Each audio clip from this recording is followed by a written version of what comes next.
I've filed the divorce papers. Get out in a week. Jamie looked at me with a hateful gaze, holding hands with the woman standing next to him. Perhaps he is trying to show how close they are. Occasionally intertwining their arms or fooling around, I felt like I was being shown something I didn't need to see.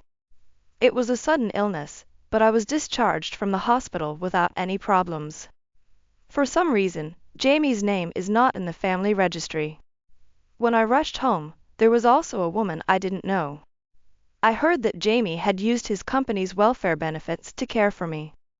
Using nursing leave to have an affair, what kind of nerve does he have? He was the type to throw away things that belonged to others if they were not necessary for his life, and it seems he doesn't need me anymore either. I never thought I'd be treated with such contempt while married. He probably thinks he's the one who gets to decide everything, and his word is law. Otherwise, he wouldn't be able to act this horribly. However, I have already made moves that Jamie cannot escape from. I intend to make him realize that he's the only one who doesn't know anything. I am Ashley Morgan, a caregiver who works at a care facility, and I turned 40 this year. After graduating from university, I worked in sales for a while but have been working solely as a caregiver since leaving sales. I married Jamie when I was 35, and we met at my workplace. The cafeteria in my care facility is run by an external food service provider. The owner is very particular about the food, which is why special care is given to the meals served to our clients. The zest for life comes from eating delicious food, is the owner's catchphrase, and after comparing several companies, he chose the current one. It's appreciated that a representative visits our care facility 2 to 3 times a month. Jamie was the representative for the food service company. As he regularly visited the facility, we started making small talk. Working in a food-related company, his daily life was very meticulous, which I found appealing. It was refreshing to meet a single man who lived so meticulously, as that was not the common image I had. His day starts with favorite bakery bread and coffee, followed by a dinner rich in vegetables, ending with a relaxing herbal tea. Jamie, you lead a very meticulous life. I'm always in a rush, so I'd like to learn from you. It's nothing meticulous. I'm just doing what's normal. That normal is possible because it's you, Jamie. I don't know where to start. If that's the case, I recommend herbal tea. I'll bring you some of my favorite herbal tea next time, please try it. This herbal tea became a regular topic of conversation between Jamie and me. The herbal tea Jamie introduced me to was very delicious, and I wanted to continue drinking it daily, not just for health. Hello. The herbal tea you introduced me to last time was so delicious that I bought some myself. It seems like I can keep it up daily. That's great. The herbal tea I gave you has a calming effect on a restless heart. I thought it would be perfect for you, Ashley. A restless heart, you say? You seemed tired, so I thought if your heart calms down, your feelings might change too. Jamie's eyes seemed to overflow with kindness as he looked at me. I had always been too busy with others to take care of myself.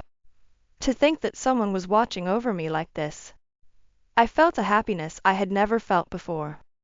Since the first time we met, I was somehow drawn to you, Ashley. I'm so happy we can talk like this. If it's okay with you, would you consider dating me? My answer was already decided. If you're okay with me, I'd be delighted.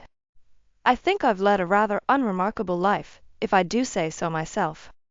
After graduating from a university I chose somewhat aimlessly, I was hired as a salesperson at a company but could never quite achieve good sales performance and was always being scolded.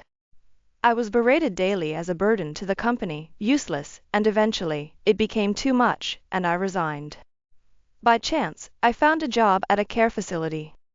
Working there, I came to realize the profound nature of caregiving and studied every day while working to obtain my qualification. The job was shift-based, including night shifts, and studying while keeping up with this schedule meant I often had to put my own needs last. To think that someone was watching over me as I worked so relentlessly. Despite both of our busy schedules, we found time to spend together. Dates with Jamie were mundane things like shopping or movies. Among these, shopping with the future in mind made me feel happy. How about we get matching mugs? We can use them when we start living together. That sounds great. I've been wanting a simple mug like that. That's great. I get excited thinking about living together someday. We gradually prepared for our future married life by picking out things to use together. While sitting in a cafe we stopped at during shopping, Jamie suddenly turned serious. What's wrong? You suddenly look so serious. Do you have a stomachache? No. It's just that. Don't strain yourself. Should we call it a day and go home? I can't wait any longer. While shopping and thinking about living with you, my feelings have become overwhelming. Will you marry me? Jamie looked at me as he spoke. Had there ever been such a happy moment in my life before? Yes, I'd be honored. I'm so relieved. I thought you might say no.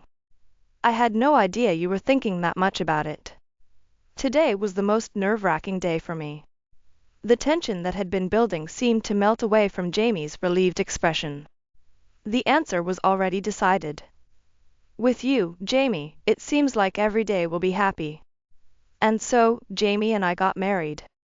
We both had been living alone, but Jamie's apartment was quite spacious for one person, so we decided to live there.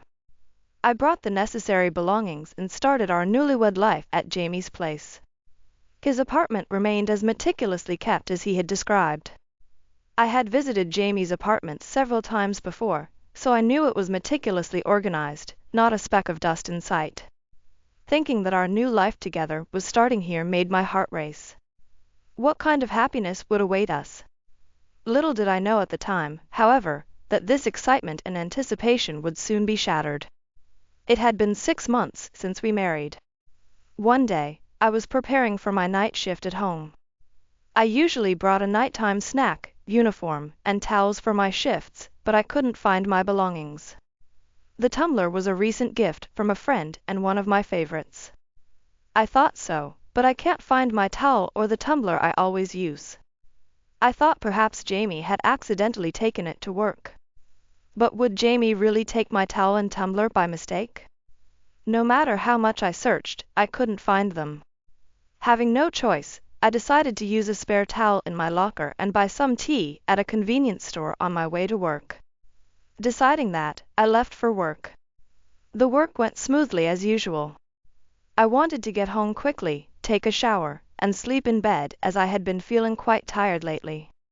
And more than anything, since I had been working night shifts consecutively, I missed Jamie and wanted to see him. Rushing with this thought, I hurried home. When I arrived, Jamie, who seemed to be about to leave for work, was in the living room. As usual, he was ironing his favorite shirt meticulously. Ah, isn't that Ashley? Ah, Jamie, good timing. There's something I want to ask you. Is that okay? You mean about the tumbler? I didn't expect Jamie to bring up the tumbler. Since he mentioned it, he might know something about it. Yes, I can't find my tumbler or my towel. Do you know anything about them, Jamie? I looked before going to work, but I couldn't find them. Huh, is that so? I think I brought them from my previous house. Is that so? I've already thrown those away. I couldn't believe Jamie bluntly said he had thrown them away. Why? There was no need to throw them away without asking. Things need to be organized properly. He looked at me with a puzzled face, as if not understanding what was wrong. I was shocked to learn that he had thrown them away without my knowledge. The tumbler was a birthday gift from an old friend, and because it was so special to me, I couldn't stay silent when I heard he had thrown it away. Then Jamie sighed as he looked at me. To think you would use something with such poor taste, Ashley. I thought I did you a favor by getting rid of unnecessary items, but that's no way to speak, is it? His face suggested he didn't think he'd done anything wrong, even though he had thrown away my belongings. I was so angry that someone had disposed of my precious items without my consent that I couldn't find the words to respond. Is that all you wanted to talk about? I have to go now. By the way, Ashley, make sure you tidy up your unnecessary items too. Unnecessary items? What does he mean? I had decluttered when we got married and moved into this house to ensure I didn't overcrowd Jamie's place, which had been his bachelor home. Realizing what Jamie might be implying, I decided to look around the house. Although I was exhausted and sleepy from the night shift, a bad feeling woke me up. My hunch was right. There were items that weren't mine in the house: clothes, shoes, bags, and accessories I had bought during my single days. At a glance, I hadn't taken inventory of everything, but it seemed quite a lot had been discarded. I couldn't believe he would dispose of someone else's belongings like this. I had carefully selected and brought only the essentials for our new life together with Jamie. Honestly, I didn't have many personal items, and I wasn't messy. Yet he disposed of them anyway? It seemed that items with bright colors or characters were thrown out. Probably, Jamie had disposed of items he didn't like or that didn't match the interior decor. If he had just mentioned it, I would have considered getting rid of them, but why do it without asking? I was so shocked by having my cherished items thrown away that I couldn't move for a while. Maybe there's something wrong with me for not realizing what kind of person he was, but still, there was no reason for him to throw things away like that. I felt my mind going blank from the shock. I'm not sure how long I sat there, but when I noticed, the sky outside was tinted with the colors of sunset. After returning home, I had been sitting in shock upon learning that Jamie had disposed of my belongings. I looked at the clock, and it was almost 6 p.m. Realizing that Jamie would be home soon, I tried to stand up but felt dizzy. Honestly, I had no appetite and couldn't think of what to cook. While I was still processing this, Jamie came home. I'm home, so what have you been doing all day today? Ah, welcome back, Jamie. I'm feeling a bit under the weather. Oh, is that so? What about dinner? He started to take off his suit and spray it, seemingly uninterested in my well-being. Sorry, I haven't made anything because I'm not feeling well and I don't have an appetite. There's some meat marinating in the sauce though. Should I just grill it? Ah, that's fine. He answered grumpily and plopped down on the sofa to start fiddling with his smartphone. What? How long were you going to sit there? You're kind of in the way. Jamie glared at me as if to say I was a nuisance. It was hard to believe this was the same Jamie who used to worry about me first and foremost. Maybe something unpleasant happened at work. Thinking this, I decided to quietly leave the room, but then Jamie stopped me. Hey, you're just going to leave without saying anything? Don't you have anything to say to me? I used to think his eyes were kind, but now they seemed cold. As I felt the chill from his gaze, I responded. I'm sorry I didn't prepare dinner. I'm feeling a bit sick, so I'm going to bed early. I realized too late that he was not as considerate as I thought. Could I really continue to live with him like this forever? I was filled with such doubts. Perhaps because of all these thoughts, I felt worse than ever before. I started getting dizzy easily, and I was constantly battling nausea. Honestly, I couldn't function at work. On my days off, I spent the whole day in bed, and I was taking frequent breaks from work. Even though I used to be the type to bounce back energetically the next day after working hard, now I was falling apart. Tormented by severe ill health, I decided to consult a major hospital. The cause wasn't clear, but since I was feeling so unwell, I had to be hospitalized for tests. After a few days in the hospital without a clear diagnosis and no improvement in my condition, my stay was extended. I felt anxious that Jamie might be angry about it. Then, Jamie visited my hospital room. I'm sorry for the trouble, Jamie, especially when you're busy with work. They haven't figured out what's wrong yet, but I'll get better soon, so please bear with me. Don't be silly, don't apologize. I'll support you as much as I can until you get better. Jamie's smile had returned to the kind one I remembered before our marriage. That Jamie I saw at home must have been upset about work or something. I reassured myself of that. Thank you. All right, I'll head back for today. Oh, and I'll take some leave for caregiving, so call me anytime you need. With that, Jamie left. I remembered he had once mentioned that his workplace benefits included leave for family care. I didn't know the exact details or how long the leave would be, but I remembered thinking that large companies really are different. I felt reassured knowing he could be by my side, but also knew I might need to ask him for various small favors, so I was grateful for the leave. I immediately contacted Jamie with some things I needed him to bring to the hospital, but all my calls went to voicemail. Thinking it was strange, I went to sleep, but the next day, I still couldn't reach him. It was definitely odd, so I left a message, but it never got read. While I felt anxious, I focused on recovering from my mysterious ill health. Thanks to my dedication to treatment, I was able to leave the hospital about 3 weeks later. I informed Jamie of my discharge, but still, no message was read. I worried something might have happened to Jamie. All I wanted was to get home as quickly as possible. Then I remembered that I needed some documents for work. I thought there was a form I had to submit at the government office. It was tough to go there while still recovering, and I was worried about Jamie, but it would be hard to go back later, so I stopped by the office on my way home. There was something off about the document issued by the office. It was supposed to show the data for all family members, but strangely, only my name was printed. It should have definitely included both Jamie and my names. At that moment, I had a bad feeling. I hurried home, and as I approached, I sensed someone else was in the apartment. I smelled the perfume at the entrance that Jamie never used. Entering the living room, I saw Jamie with a woman I didn't know. Jamie, who is this? Jamie turned around with a smirk, closely followed by the woman who then spoke. Is this the person Jamie told me about? Yeah, but it's all okay now. I had no idea what Jamie meant by it's all okay now. Amid this situation, I found myself calmly noting that it seemed like something out of a drama. I was so shocked that I accidentally dropped my bag. The documents I had received from the government office fell out. Gathering myself, I decided to ask Jamie something. Hey, who is this person? Also, when I got the documents from the government office, only my name was on them. Do you know anything about that?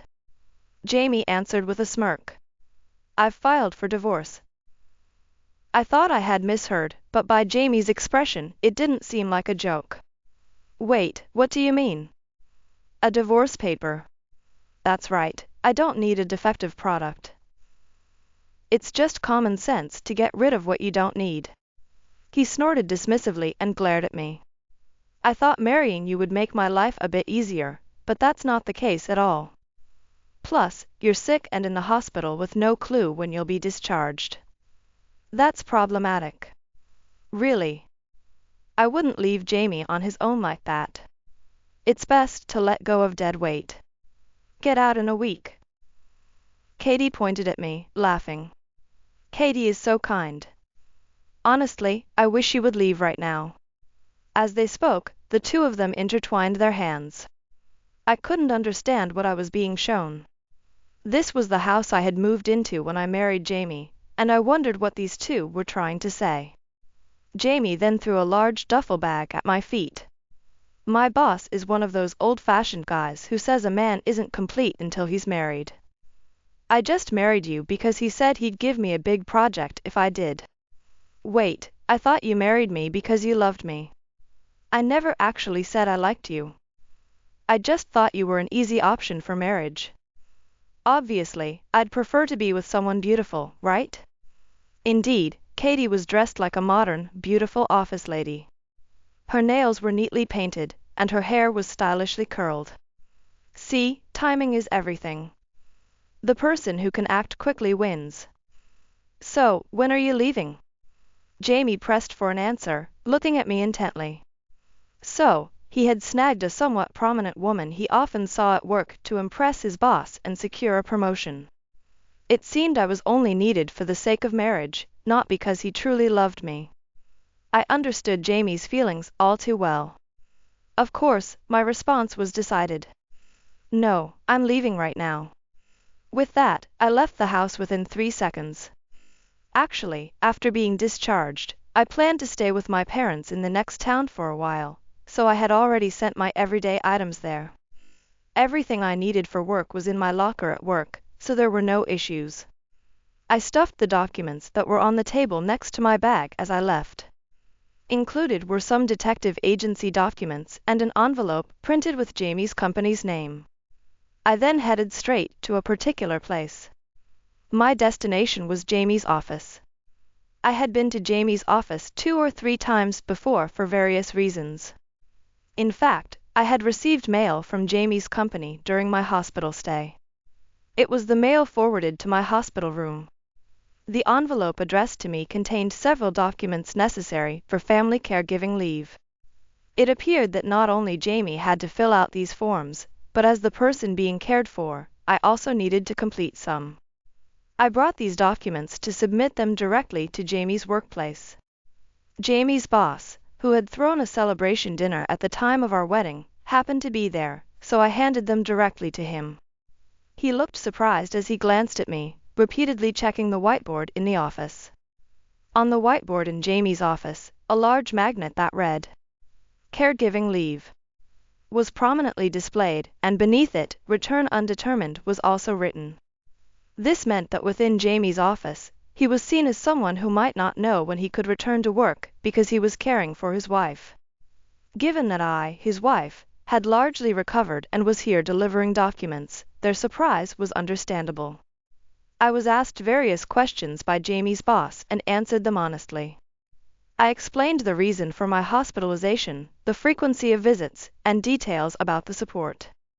Jamie's boss looked at me with an expression that seemed to say he couldn't believe it. According to him, what Jamie had told him was completely different from my account, which left him puzzled. However, after comparing the medical certificates and hospital receipts I submitted, as well as the number of days Jamie had taken off, it seemed he believed I was telling the truth. Then, I presented another document. It was a divorce certificate, and Jamie's boss was speechless. If someone who had taken leave to care for his supposedly ill wife was actually divorced, his boss couldn't just stay silent. It seemed he judged it as no different from falsely taking leave, and something had to be done about it. Indeed, what Jamie was doing was clearly skiving off work, and that too with an affair involved. Taking leave under false pretenses for an affair and filing for divorce without consent. That was utterly unforgivable. As I left Jamie's workplace, I noticed that there were dozens of missed calls from Jamie. Wondering if he still had something to say, I was about to put away my phone when Jamie called again. "Hey, you didn't say anything unnecessary, did you?" Trying to contain my irritation at his first words, I responded. "Unnecessary? What do you mean?" "Whatever you say, everyone's going to believe me anyway. Don't get it twisted." With that, he hung up. Was that his way of warning me? He must have assumed I wouldn't say anything out of line. I went to a law firm to discuss filing for divorce from Jamie and seeking compensation for his affair. I provided evidence collected by a detective agency I had hired earlier, along with information about the other woman, and decided to seek compensation from both Jamie and his affair partner. They thought they could take the best for themselves and then ignore the consequences. I couldn't let that happen. The lawyer worked quickly, and within a few days, Jamie and his affair partner had received the documents for compensation claims. Both of them called me in a panic. "Hey, what the hell are you playing at?" "Yeah. What are you doing, you rejected one?" Their voices were shrill like yapping puppies, causing my ears to hurt just from listening. "I'm just doing what's necessary." "Did you really think this would all end without any consequences?" "You're overstepping, Ashley." "When did you find out?" "When?" "I've known for a while. Even though I work night shifts, it's strange not to see your husband for days on end, don't you think?" "That's..." "Thought you wouldn't be suspected if you said it was work?" "I'm the type who wants to know if something doesn't seem right, so I had it investigated." Jamie sounded quite angry over the phone, his breathing rough. "You had it investigated? That's low. I think sneaking around with an affair partner while married is much worse." "And she's from a company you do business with, isn't she?" Who Katie is and where she's from is none of your business. If anything happens to Katie, I won't forgive you. He seems to be living in a fantasy world. He still seemed oblivious to the situation he was in. You have time to worry about others? Well, whatever. Just make sure you don't cause trouble for anyone else. And there was one more issue. Katie, Jamie's affair partner, had not paid any compensation yet. I wonder if Katie thinks she won't have to pay as long as she remains silent, or if she truly believes she's not at fault. Either way, I can't just sit back and ignore this. I decided not to let it slide and consulted with a lawyer again. Eventually, we proceeded to garnish Katie's wages. It seems that her affair was exposed to her workplace as a result of the wage garnishment. I received numerous calls from Katie. I was reluctant to answer the phone, but I didn't want to delay dealing with the hassle, so I decided to pick up. What were you thinking? Because of you, I might get fired. It seems that the affair and the subsequent situation have made her a pariah at work. Both Katie and Jamie, although they work in different places, are apparently being forced to choose between transferring to a rural branch or resigning. Well, if someone who cheats is in the office, isn't it natural for the atmosphere to get worse? Just choose between transferring or resigning, right? No way. I can't live in the countryside. If you hadn't said anything, I could have continued as before. You think you could have continued as before? I couldn't help but ask, feeling doubtful. Yes. I could get married and Jamie would be happy to marry me, and then it would all be happily ever after. I felt a bit of sympathy for Katie. Being oblivious can be pitiful in a way. Do you seriously believe that? On what basis can you say he won't cheat again? With the power of love, there won't be any cheating. You don't need to tell me that. Fine. If you're happy with my leftovers, go ahead. But don't think you can evade paying the compensation. I said what I wanted to say and decided to hang up on Katie. People who do such dishonorable things cannot just be happy as if nothing happened. Thinking you can grasp happiness just for yourselves after an affair is a big mistake. According to rumors, Jamie and Katie are leading miserable lives. Both are stressed out being scorned at work, and they resigned as if fleeing. After resigning, their job search was difficult as the bad reputation had spread to unexpected places. Of course, no one wants to hire someone known for cheating, and they are struggling to find work. About 6 months after the divorce, Jamie called me. Hello, what do you want now? Hey, can I work at your place? I've got nowhere else to go, and I keep getting rejected everywhere. I can't make a living. That's what happens when you do things you can't even tell others about. I was thinking I could work at your place. I was astounded at his audacity. You think you can work at my place? Stop making a mockery of everything. You should realize by now that you're in this mess because of your own actions. With that, Jamie hung up the phone, possibly upset by my firm response. I may never have spoken so clearly to him throughout our relationship and marriage. Finally, speaking my mind felt refreshing. I continued to work at the caregiving facility. After being discharged from the hospital, I spent some time at my parents' house but have since returned to work and am enjoying living alone for the first time in a while. Working in caregiving is endlessly educational, and I find it exciting because no 2 days are the same, even after years in the field with qualifications. One day, I was offered a promotion. They appreciated my dedication and wanted me to lead the team as a chief. Honestly, I've never held such a leadership role before, so the offer was both thrilling and bewildering. However, it's an opportunity I'd like to embrace and excel in. Additionally, I received the results from my caregiving certification exam. Fortunately, I passed on the first attempt. With this qualification and a promotion, I can earn enough to live independently without any issues.